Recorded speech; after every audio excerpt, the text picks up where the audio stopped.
cierto, dos de los países cuyo sistema político no me entusiasma, pero tengo que reconocer que se están oponiendo ferozmente a la ideología de género, son precisamente Rusia y China. Y lo son porque saben que si la familia desaparece, sus respectivas naciones se desplomarán. En una entrevista que pueden ustedes encontrar en YouTube, en la que el director de cine norteamericano Oliver Stone entrevista a Vladimir Putin, en uno de los fragmentos de una entrevista de 4 horas editada, le pregunta por la homosexualidad y le pregunta por cómo es posible que en Rusia no se pueda difundir la ideología de género en las escuelas y no se pueda hacer proselitismo homosexual. Y la respuesta que le da Putin es absolutamente ejemplar. En Rusia no se persigue, no se encarcela, no se discrimina a ningún adulto por ser homosexual. Hay actores, hay artistas, hay deportistas que son homosexuales y nadie los persigue ni los discrimina. Pero no vamos a tolerar que adoctrinen a los niños en una ideología que es contraria a la familia. Porque la base de esta nación es la familia. Si el niño se convierte en adulto al llegar a los 18 años y decide ser homosexual, es una decisión suya. Pero no vamos a tolerar que la familia la destruyan desde abajo haciendo proselitismos con niños que no tienen el criterio suficiente para decidir en un sentido o en otro.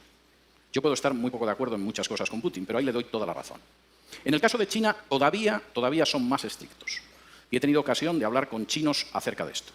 Los chinos siguen arrastrando la herida de lo que ellos llaman el siglo de humillaciones.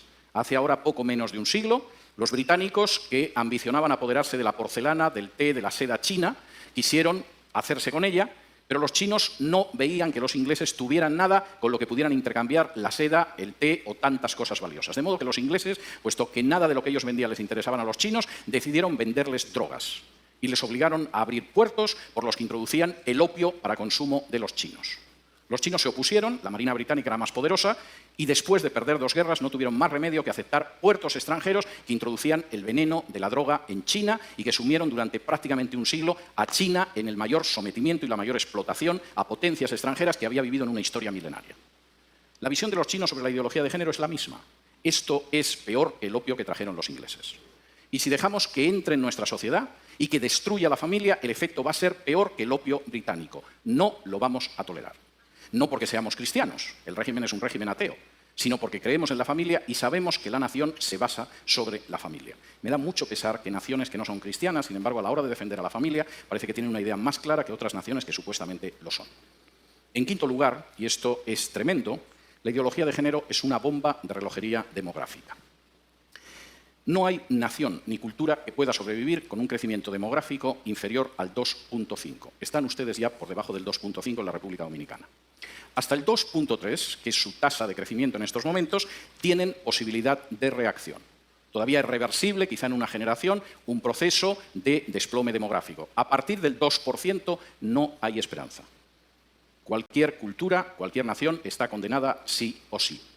La ideología de género va a conseguir que Europa, la Europa que yo he conocido, desaparezca en una generación, quizá en menos.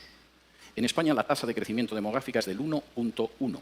Es normal, hemos matado más de 1 millón de criaturas en el vientre de sus madres, siguiendo la supuesta salud sexual y reproductiva. La tasa de crecimiento de los musulmanes en España es del 8,1.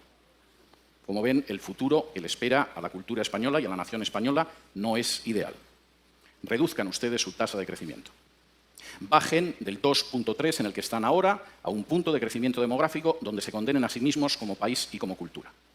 Y después solo falta que puedan entrar en masa inmigrantes de otro país sin ningún tipo de control y la República Dominicana que ustedes conocen habrá desaparecido antes de un cuarto de siglo.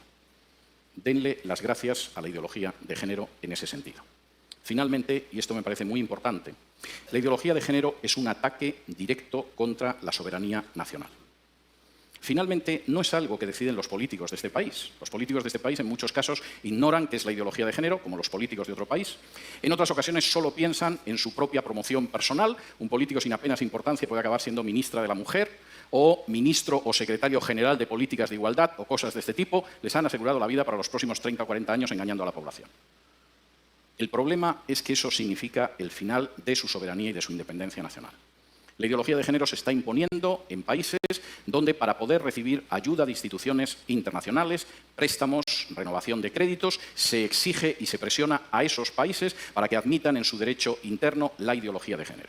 y he tenido la posibilidad de hablar con dirigentes de países de Hispanoamérica y no de Hispanoamérica que tenían que confesar las angustiosas presiones que habían recibido de organizaciones ligadas a Naciones Unidas o al Departamento de Estado de Estados Unidos para admitir la ideología de género en su seno o enfrentarse con una situación difícil desde una perspectiva económica.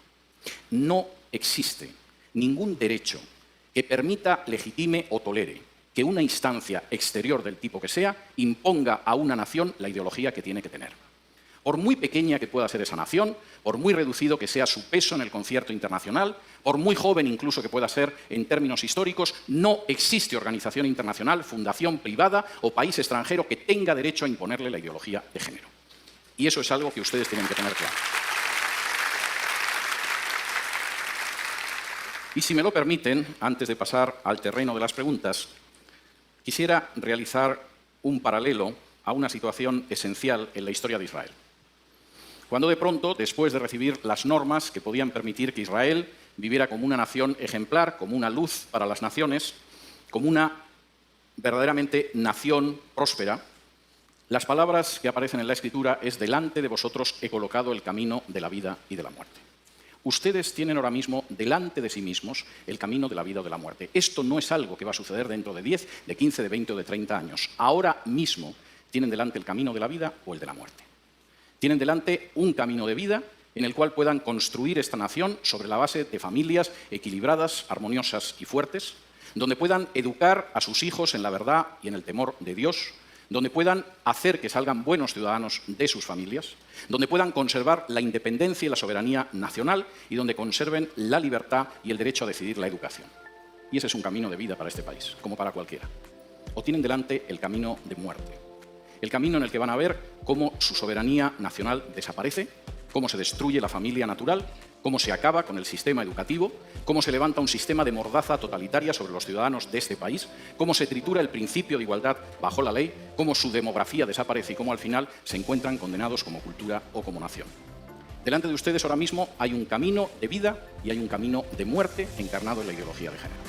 Ustedes son los que tienen que decidir. Muchas gracias.